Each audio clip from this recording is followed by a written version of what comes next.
ایک بہت مشہور واقعہ ہے جو ہمارے تمام اہل سنت میں بھی موجود ہے اور شیعہ حضرات نے بھی لکھا ہے کہ جب جنگ خندق ہوئی تو خندق کے ادھر وہ لوگ ٹکے ہوئے تھے اور ادھر یہودیوں کا ایک قبیلہ تھا بنو قریظہ، اس سے رسول اللہ سے بھی پیکٹ تھا کہ اگر مدینے کے اوپر حملہ ہوگا تو وہ مدد کریں گے، مگر ان لوگوں نے ان لوگوں سے جو خندق میں آئے تھے سارے مشرکین اور سارے قبائل، ان سے ایک کانٹریکٹ کر لیا تھا کہ ہم اندر سے رسول اللہ پر حملہ کر دیں گے اور تم باہر سے، اور ختم کر دیں گے ان کو، یعنی انہوں نے ٹریٹی توڑ دی تھی۔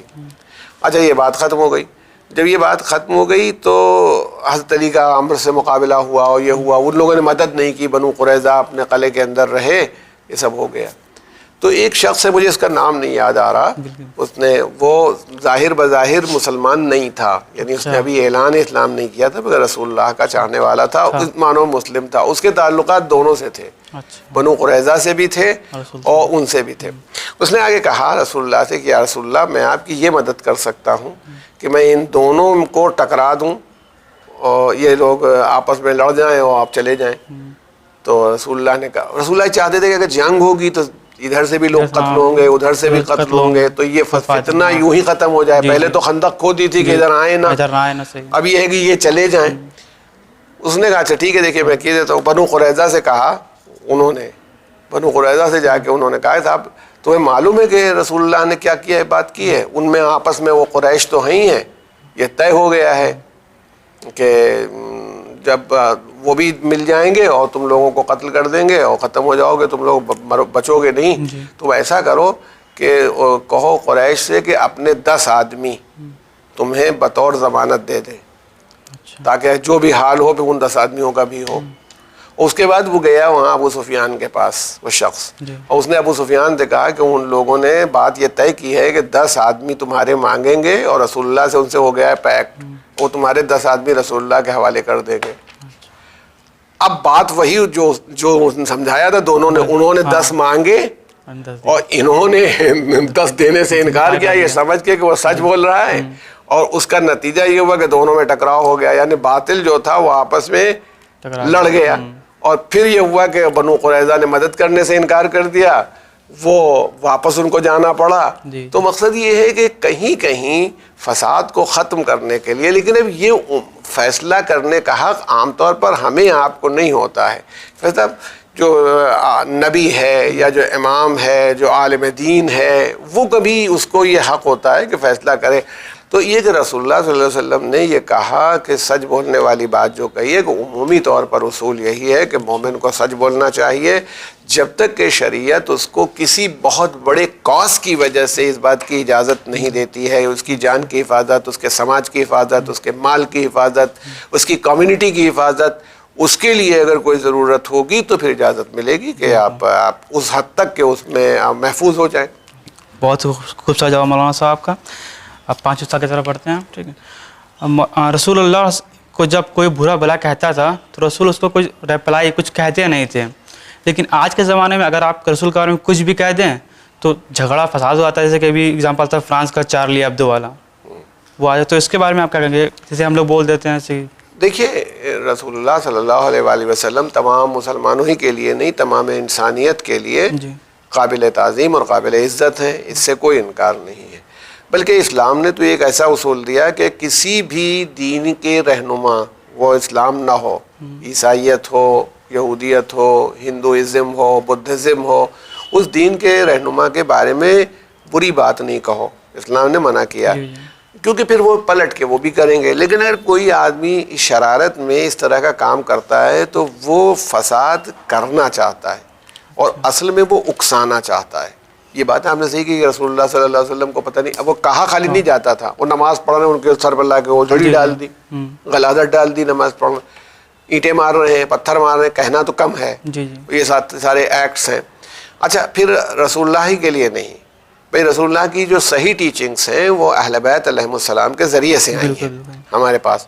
حضرت علی کے اوپر جتنی مسجدیں تھیں ان کے ممبروں سے نماز جمعہ کے بعد بنی امیہ کے پورے دور میں تقریباً 100 سال، اس سے زیادہ ہی کچھ ہوگا، یعنی 100 سال تک حضرت خطبہ ختم ہی ہوتا تھا حضرت علی پر معاذ اللہ لعنت کر کے خود خطبہ ختم کیا جاتا تھا. صرف اس میں 2-2.5 سال کا جو عرصہ حضرت عمر ابن عبدالعزیز کا ہے, بنی امیہ کے بادشاہ, انہوں نے بند کیا تھا, مگر وہ اس سے پہلے بھی ہے اور اس کے بعد بھی ہے. یہ بتائیے کہ اہل بیت نے کیا کیا؟ اہل بیت نے اس کے جواب میں تلوار اٹھا لی, اینٹیں مارنے لگے, نعرہ بازی کرنے لگے, نہیں کیا کچھ. تو اس کا مطلب یہ ہے کہ وہ یہ جانتے ہیں کہ اس طرح کی حرکتیں جو ہوتی ہیں وہ معاملے کو مسخ نہیں کر سکتی ہیں, جو حق ہے اسی کا بول بالا ہوگا. تو مسلمانوں کو اس معاملے میں احتجاج اگر نارملی پیسفل احتجاج ہو تو یقیناً کرنا چاہیے, کیونکہ رسول اللہ نے نہیں کیا, لیکن رسول اللہ کی عظمت کے پیش نظر ہم اس احتجاج کو کر سکتے ہیں. مگر احتجاج یا پروٹیسٹ کی بھی کچھ لیمٹس ہوتی ہیں. وہ اگر نہیں مان رہا ہے, اچھا پھر کہاں, مثلا مان لیجیے فرانس میں ایک آدمی نے کہا ہے اور دکانیں جلائی جا رہی ہیں لکھنؤ میں, اس سے کیا اس پر کیا فرق پڑے گا؟ کوئی فرق نہیں پڑے گا. پاکستان میں کوئی بات ہوئی ہے اور بمبئی میں اس کا ایجیٹیشن ہو رہا ہے تو ان کے اوپر کوئی فرق نہیں پڑتا. آپ اپنے احتجاج کو ریکارڈ کریں. آپ مثلا بہتر طریقہ ہو سکتا تھا کہ فرانس کی ایمبیسی کو لیٹرز بھیجے جاتے, ٹیلی گرام کیے جاتے, یہ جو پیسفل طریقہ ہوتا ہے عدم تشدد والا, اس سے آپ اپنے پروٹیسٹ کو بھی لانچ کر دیں. اور وہ بھی رسول اللہ جن کی فضائل کو قرآن نے نقل کر دیا اور ان کی عظمت کو, وہ کوئی آدمی کو, ہمارے یہاں کہاوت ہے کہ چاند پر خاک ڈالنے سے خاک پڑتی نہیں ہے, خود اپنے ہی اوپر ہے. کوئی چاند پر تھوکنا چاہے گا, تھوک اس کے اوپر واپس آئے گا, چاند پر نہیں جائے گا. تو ویسے رسول اللہ کی جو ذات ہے اس پر کوئی اثر نہیں پڑتا. یہ اس طرح کی تحریکیں مسلمانوں کی جذباتیت کی دلیل بن جاتی ہیں, اور اس جذباتیت سے رسول اللہ کو تو معاذ اللہ کوئی فائدہ نہیں ہوتا, خود مسلمانوں کو نقصان ہو جاتا ہے. اس لیے وہ پیغمبر کا بھی طریقہ یہی تھا کہ وہ اس سب بات میں نہیں پڑتے تھے. میں آپ کو ایک بات یاد دلاؤں کہ جو لوگ اس صحیح راستے پر چلتے ہیں, جب ایران کا انقلاب آیا شروع میں, یعنی 79 میں جناب خمینی آ گئے. امام خمینی کے آنے کے بعد یہ ہوا کہ ویسٹ میں ان کے کارٹون بننے لگے. ویسٹرن میڈیا نے ان کے کارٹون بنانے شروع کیے اور مذاق اڑانے کے لیے. تو ایرانیوں نے بھی اس کا جواب شروع کیا. تو آغا خمینی نے کہا ان کو کرنے دیجئے, آپ اپنا کام کریے, کیونکہ جو استعمار ہوتا ہے, اس طرح کی جو طاقتیں ہوتی ہیں, ان کا کل مقصد یہی ہوتا ہے کہ آپ کو الجھا دیں اور صحیح راستے پر اور ترقی کے راستے پر نہ چلنے دیں. ان کو چھوڑ دیجئے, یہ اپنے آپ بند کر دیں گے, ایک دن بند ہو جائے گا, ختم ہو جائے گا. آپ اپنا کام کریے. جب کوئی پروٹیسٹ کرے گا نہیں تو اپنے آپ بند کر دیں, وہ اپنے آپ بند. مطلب اگر وہ کارٹون بنتے رہتے تو فیور میں اگینسٹ دونوں چلتا رہتا, وہی نہیں, سال 2 سال بعد میں بیٹھ گئے. وہ تو پانی کا بلبلا ہے, وہ ختم ہو گیا. تو اس لیے بہتر طریقہ یہ ہے کہ پروٹیسٹ وغیرہ میں کوشش یہ کی جائے کہ پیسفل رہے. اپنے احتجاج کو بھی آپ ریکارڈ کر دیجئے, اور کوئی پریشانی نہ سماج کو پریشانی میں ڈالیں نہ اپنے کو پریشانی میں ڈالیں. بہت بہت خوبصورت جواب مولانا صاحب کا دوبارہ سے. اب جو سوال میں کرنے جا رہا ہوں آپ سے, یہ ہے اسلام کی نظر میں اصلی مسلمان کون ہے؟ کیونکہ ہر لوگ کہتے ہیں کہ ہم مسلمان ہیں, ہم مسلمان ہیں. تو کچھ لوگ جھوٹ بھی بولتے ہیں, کچھ لوگ اور غلط کام کرتے ہیں, کیونکہ سب مسلمان کا سب ہوتا ہے بالکل صاف آدمی کہہ سکتے ہیں نا. نہیں دیکھیں, اس میں آپ کو بتاؤں کہ رسول اللہ نے خود بتایا ہے. رسول اللہ کی بہت مشہور حدیث ہے کہ مسلمان وہ ہے, جو بات میں نے شروع میں آپ کے بغدادی کے سوال میں کہی تھی, مسلمان وہ ہے جس کے ہاتھ سے اور جس کی زبان سے کسی کو تکلیف نہ پہنچے. اب یہ ہے آئیڈیل مسلم. اگر اس آئیڈیل مسلم کو آپ تلاش کرنا چاہتے ہیں تو دیکھ لیجئے کہ جس کے ہاتھ سے اور جس کی زبان سے سب لوگ محفوظ رہیں. حضرت امام جعفر صادق علیہ السلام نے فرمایا, اگر کسی بستی میں 1,00,000 لوگ ہوں, ایک بستی ایسی ہے, اور اس میں ہمارا ایک چاہنے والا ہے, ہمارا محب ایک ہے, تو اس کو ان سب سے بہتر ہونا چاہیے. تو اگر مسلمان ہے تو مسلمان ہونے کی وجہ سے بھائی اس سے بہتر رسول کسی کے پاس نہیں ہے, اس سے بہتر کتاب کسی کے پاس نہیں ہے, اس سے بہتر توحید کا تصور کسی کے پاس نہیں ہے, تو اس سے بہتر آدمی بھی نہیں ہونا چاہیے. یعنی وہ نہ صرف اپنے لیے بہتر ہو, اپنے خاندان کے لیے, اپنے شہر کے لیے, اپنے سماج کے لیے بہتر ہو. تو اگر وہ اس طرح کا ہے, ہم لوگ کس کو مسلمان مانتے ہیں؟ جو گوشت کھاتا ہو, اور خاص طور پر وہ حلال جانور ہو جس کا گوشت کھاتا ہو. کسی نے بڑی اچھی بات کہی تھی, مجھے پسند آئی تھی اس کی بات. اس نے کہا تھا کہ آدمی حرام کمائی سے حلال گوشت جانور کے گوشت کی تلاش کرتا ہے. جیب میں حرام کمائی لیے ہوئے اور کہاں ذبیحہ ملے گا, اس کا تو خیال ہے کہ گوشت جو ہے حلال شدہ ہو, ذبیحہ ہو. اس کا خیال نہیں کہ جس پیسے سے میں گوشت خریدنے جا رہا ہوں وہ حرام کمائی ہے. تو اسلام صرف ظاہر کو نہیں دیکھتا بلکہ انسان کے باطن کے اوپر زیادہ زور دیتا ہے کہ اس کا باطن کیسا ہے. تو اس کے باطن کو دیکھنے کے لیے پہلی بات یہ ہے کہ اگر مسلمان ہے تو مسلمان تو بعد میں پہلے ایک اچھا انسان بھی ہے دوسروں کے لیے, کہ دوسرے ڈرتے تو نہیں, گھبراتے تو نہیں. اب یہ بغدادی کہاں کا مسلمان ہو گیا بھائی, اس کو یہ مانی بات ہے کہ سب لوگ ڈرے بیٹھے ہوئے ہیں کہ کہاں یہ بم مار دے, کس شہر کو اڑا دے, کس کو. خالی مسلمان نہیں ڈر رہے, وہ غیر مسلم بھی ڈر رہے ہیں, وہ جنہوں نے انہیں کھڑا کیا تھا وہ خود بھی کانپ رہے ہیں. تو ایسا آدمی کیسے مسلمان ہو؟ مسلمان وہ ہے جس کی زندگی ایسی ہو کہ جس کو میں نے جیسے مثال دی تھی کہ اول مسلم حضرت علی کہلاتے ہیں. حضرت علی کے لیے آپ بتائیے کہ چرچ کیا سوچ رہا ہے. ایک کرسچین آپ بتائیے پوری کتاب آپ کی سیرت پہ لکھ رہا ہے, اسے کیا مطلب ہے؟ اتنا ہی تو متاثر ہے وہ حضرت علی سے کہ عیسائی ہونے کے باوجود حضرت علی کی زندگی پر کتاب لکھ رہا ہے.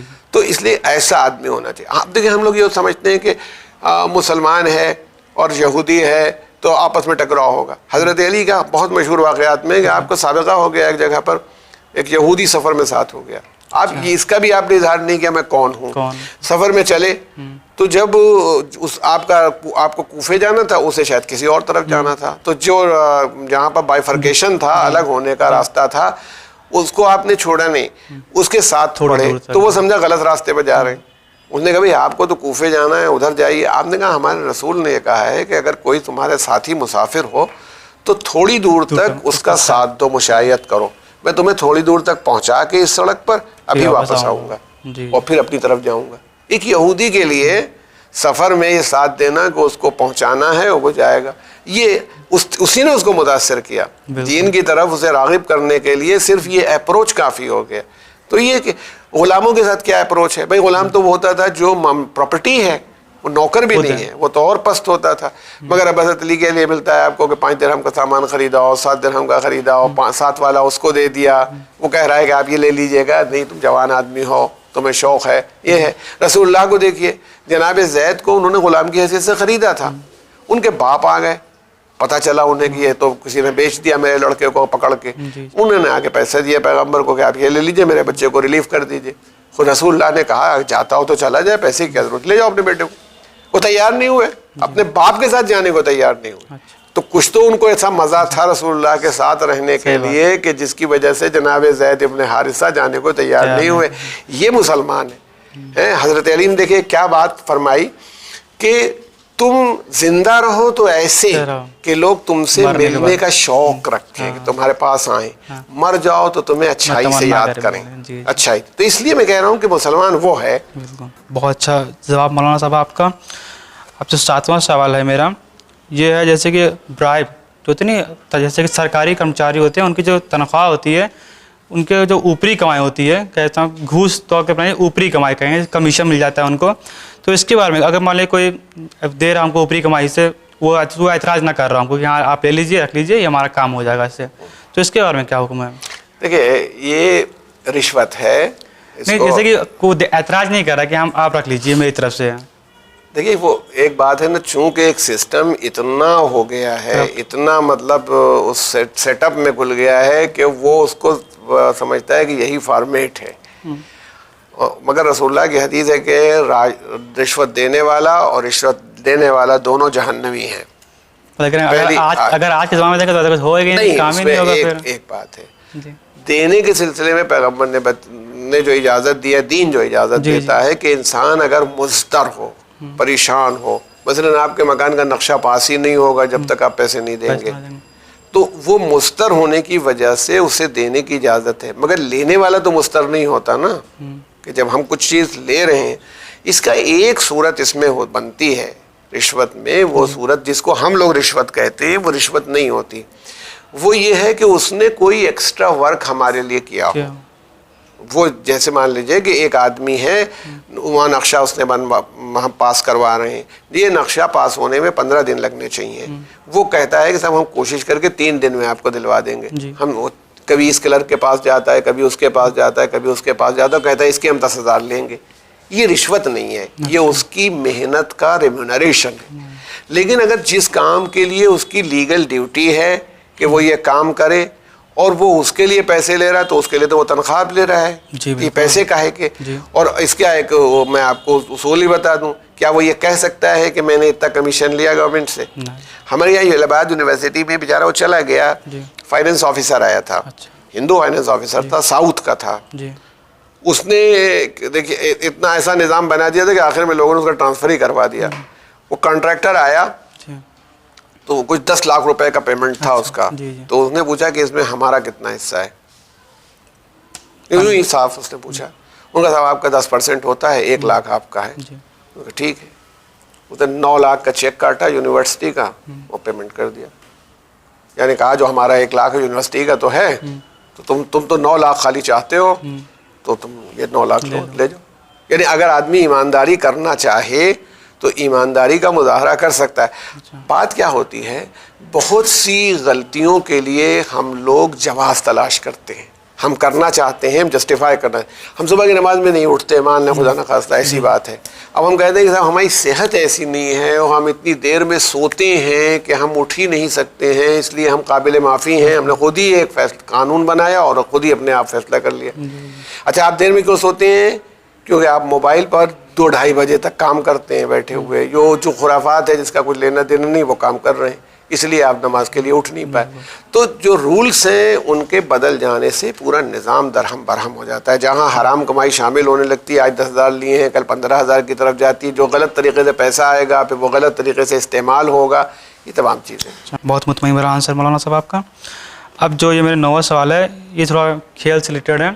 جہاں میں کھیلتا ہوں تو وہاں پہ کچھ دوست ہیں میرے جو ایبیوزڈ ورڈ گالیاں دیتے ہیں, جانتے ہیں یو پی میں دے دی جاتی ہے گالیاں ایسے, تو ہر وقت زمانے پہ ان گالی رہتی ہے. اگر کیا میرے دوست ہیں, کیا میرا ان سے دوسرے سے کرنا صحیح رہے گا؟ دیکھیے ایک صورت تو یہ ہے کہ جو کام آپ کر رہے ہیں, مثلا آفس میں آپ کام کرتے ہیں, وہاں لوگ گالی بکتے ہیں, آپ کو یہ بھی معلوم ہے کہ آپ کے سمجھانے سے سمجھیں گے نہیں, ایک صورت یہ ہے, تو وہ تو مجبوری ہے. ایسے ہی آپ کے جو ساتھی پلیئر ہیں آپ ان کا سلیکشن نہیں کر سکتے, آپ کو ان کے ساتھ کھیلنا ہے. لیکن اگر آپ کے پاس ڈسکریشن ہے, آپ کے پاس یہ اختیار ہے کہ آپ اس کے ساتھ دوستی کریں یا دوستی نہ کریں, تو پھر بات یہ ہے کہ صحبت اچھی ہونی چاہیے.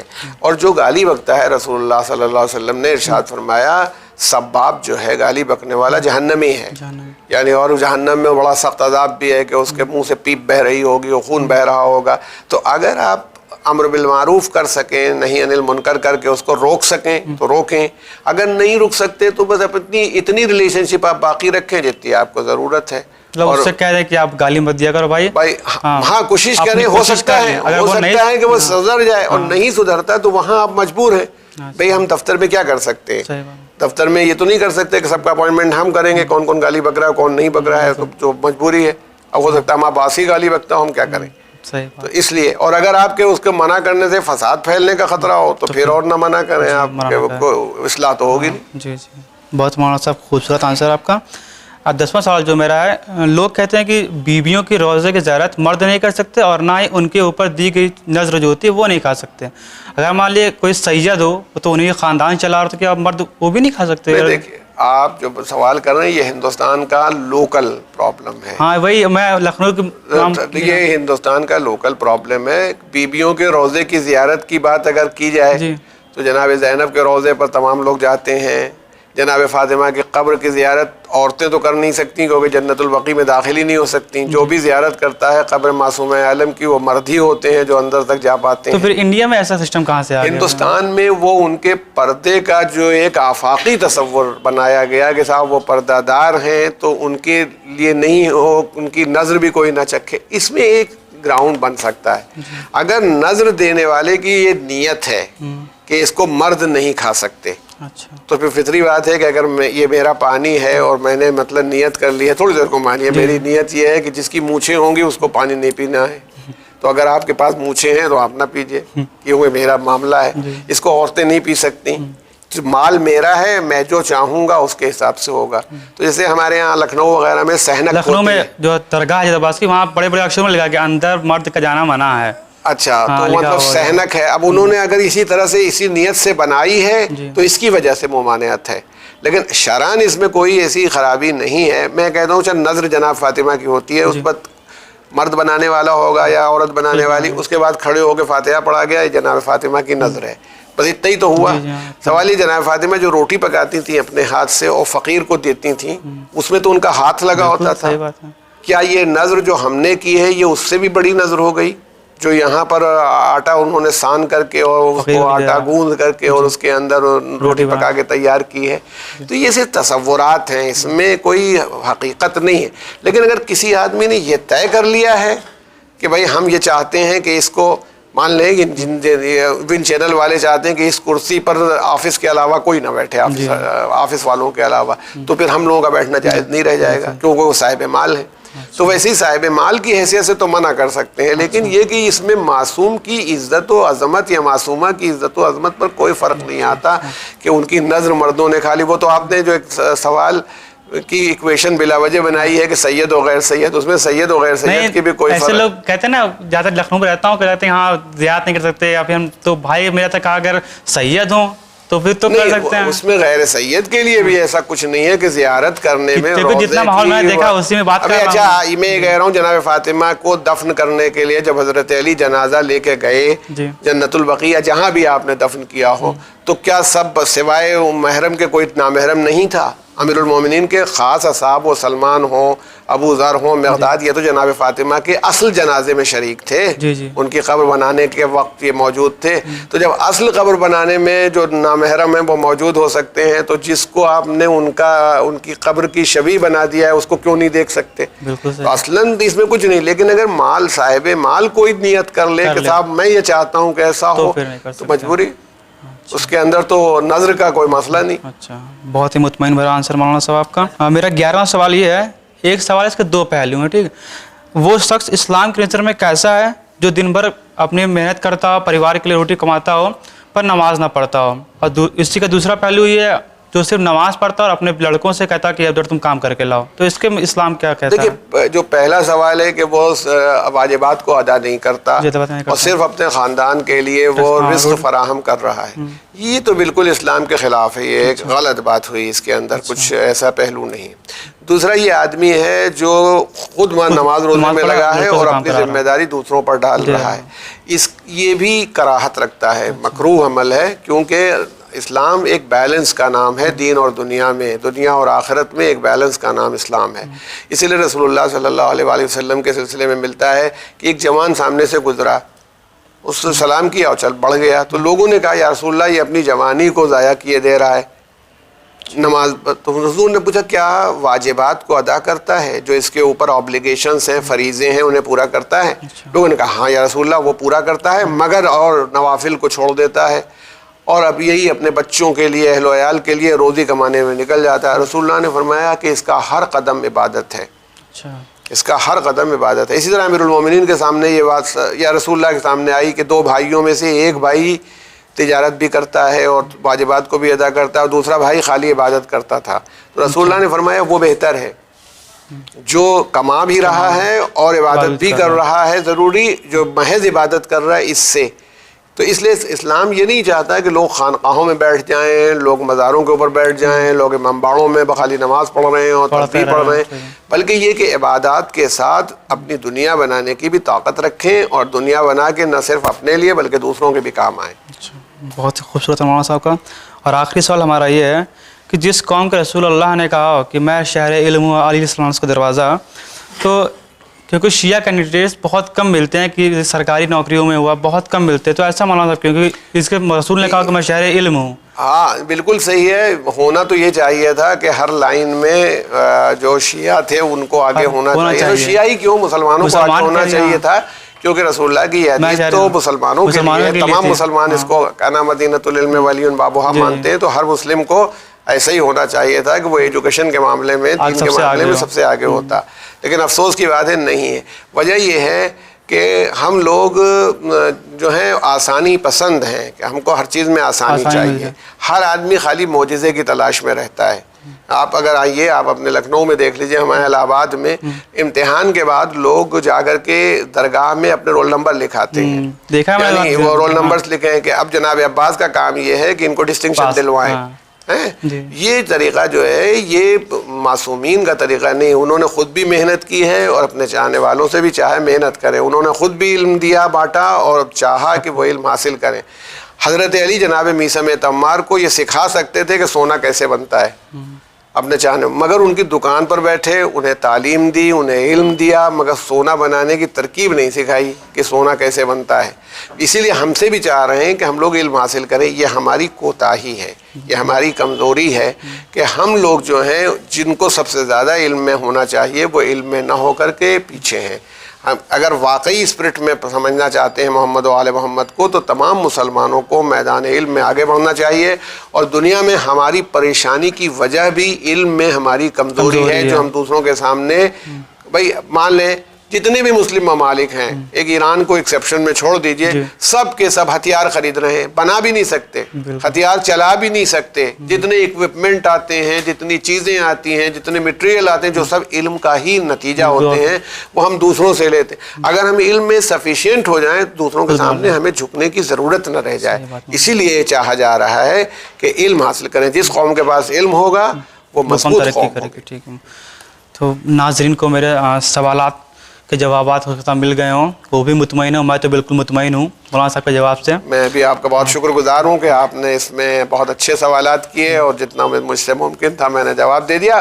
اگر ناظرین کو کوئی اس میں کنفیوژن ہوگا تو وہ انشاءاللہ پوچھ لیں گے، اور اس میں اس کا کلیریفیکیشن بھی دیا جا سکتا ہے. بالکل بالکل.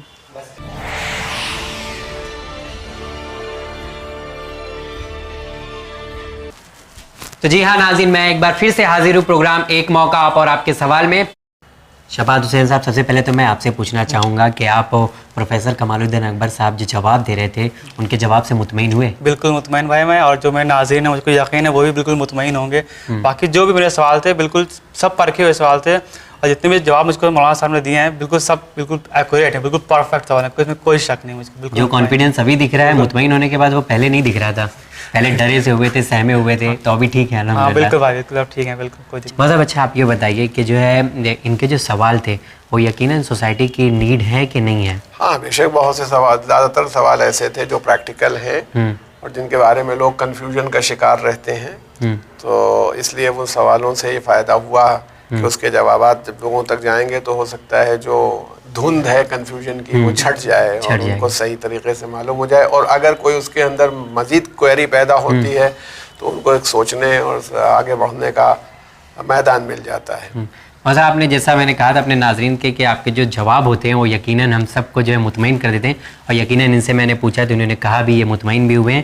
تو جو چینل وین کا ایک رول ہے، ایک اصول ہے کہ جو بھی یہاں پہ آتا ہے ہمارے پروگرام ایک موقع میں ہم اسے یہ ٹرافی دیتے ہیں. تو میں چاہوں گا اپنے ہاتھوں سے آپ ان کو دیں. بہت بہت شکریہ. ماشاءاللہ پروردگار عالم ان کو مزید ترقی عطا کرے، ان کی اپنی فیلڈ میں بھی اور دین کی فیلڈ میں بھی ان کو کامیابی عطا فرمائے. چلیے آپ کو بہت بہت مبارک ہو کہ آپ کو ایک موقع کی ٹرافی ملی ہے. تو میں چاہوں گا کہ جانے سے پہلے آپ ہمارے ناظرین سے کچھ کہیں، خاص کر پروگرام ایک موقع کے بارے میں آپ کا کیسا ایکسپیرینس رہا وہ بھی بتائیں. ایکسپیرینس بہت اچھا تھا میرا. یہ ایک ایسا پلیٹ فارم ہے جہاں پہ سب دھرم کے لوگ آ سکتے ہیں، جو بھی وچار رکھتے ہیں اسلام کے بارے میں، جیسا بھی سوال اسلام کے لیے آتا ہو وہ اپنے سوال آپ ان کو بھیجیں ون چینل کو، یہ سلیکٹ کریں گے آپ کو. آپ جو بھی آپ سوال اسلام کے ریلیٹڈ ہو کہ یہاں غلط ہوتا ہے کیا ہوتا ہے، آپ یہاں پہ آئیے، آپ مولانا صاحب ملیں گے آپ کو. جو بھی سوال ہیں آپ کے بالکل مطمئن بھرا آپ کو آنسر ملے گا. تو آپ کے جتنے بھی شک ہوں گے اسلام کے بارے میں سب دور ہو جائیں گے انشاءاللہ. چلیے اسلامی کے سوال نہیں بلکہ اگر سماجی سوال کے بارے میں اگر آپ کنفیوز ہیں، یعنی آپ فیصلے نہیں لے پا رہے ہیں، کیا سوال ہے جو آپ کی زندگی سے جڑے، وہ بھی سوالات آپ ہمیں ای میل کر سکتے ہیں. مولانا صاحب آپ بتائیے کہ جو ہے ایک موقع کے بارے میں آپ کیا کہنا چاہیں گے لوگوں سے؟ میں نے جیسے شروع میں کہا تھا کہ یہ بہت ہی مفید پروگرام آپ کا ہے، اور اس میں چونکہ آپ اوپن ٹو آل انویٹیشن دے رہے ہیں تو اس میں خالص یہی نہیں ہے بلکہ ہمارے ہندو بھائی، سکھ بھائی، کرسچین جتنے بھی ہیں وہ سبھی لوگ آ سکتے ہیں. اور ان کے بہت سی ایسی پرابلمس ہو سکتی ہیں جس کا تعلق انسانی سماج سے ہے. تو جب انسانی سماج سے ان کا تعلق ہے تو پھر ایسی صورتحال میں وہ اس کا جواب نہ خالی ان کے لیے ہوگا بلکہ پوری سوسائٹی کو فائدہ پہنچانے والا ہوگا. اور اس میں چونکہ آپ کے اینکرز بدلتے رہتے ہیں اس لیے اس میں ایک مونوٹونی بھی نہیں ہونے پاتی ہے کہ اس میں ہر آدمی الگ آتا ہے تو اپنی ایک اپروچ لے کر کے آتا ہے اور اس کو جب جواب ملتا ہے تو جواب دینے والے بھی کامن نہیں ہوتے, وہ تبدیل ہوتے رہتے ہیں. تو اس طرح سے وہ بہت اچھا اس کا ایک امپیکٹ جاتا ہے. الحمدللہ جو میں نے آپ کے اور ایپیسوڈز دیکھے ہیں وہ بھی بہت متاثر کرنے والے ایپیسوڈ ہیں جی. ماشاءاللہ یہ متاثر, اس سے مطمئن ہیں, یہ بڑی خوشی کی بات ہے. تو لوگوں کو آنا چاہیے ایک موقع میں. ہاں بالکل انشاءاللہ ان کو آنا چاہیے. اور جو بات انہوں نے کہی وہ بالکل صحیح کہی ہوگی, کیونکہ ان کو یہ تو معلوم ہی ہو گیا ہے کہ جھوٹ بولنے کی اجازت نہیں ہے. اس لیے جی صحیح, اور یہاں ان کو جان کا کوئی خطرہ نہیں ہے. اس لیے میں یہ ایک نچوڑ تھا جو آپ کو نصیحت کے طور پہ ملا ہے, اور ہم سب کو یقیناً نصیحت کے طور پہ ملتا ہے. یقیناً ہم سب جب آپ کا لیکچر سنتے ہیں, آپ کے پروگرام دیکھتے ہیں, چینل پہ جتنے بھی علماء دین آتے ہیں وہ ہمیں کچھ نہ کچھ ضرور سکھاتے ہیں الحمدللہ. اور آج گھر گھر میں جو ہے چینل ون کے ذریعے ایک پیغام جا رہا ہے, اور خاص کر لوگ جڑتے جا رہے ہیں الحمدللہ. یہ بڑی کامیابی ہے الحمدللہ, اور انشاءاللہ اس سے ترقی ہی ہوتی رہے گی. اور اللہ آپ سب کو, پوری ٹیم کو سلامت رکھے, صحت کے ساتھ, اور ان کی توفیقات میں اضافہ فرمائے. یہ ہم سب کی دعا ہے, اور جہاں جہاں دیکھا جاتا ہے وہ سب دعائیں کرتے ہیں. جی جی بالکل جی الحمدللہ, سب دعائیں بھی کرتے ہیں. مولانا صاحب آپ کا بہت بہت شکریہ, آپ ہمارے پروگرام میں ایک موقع میں آئے. بہت شکریہ.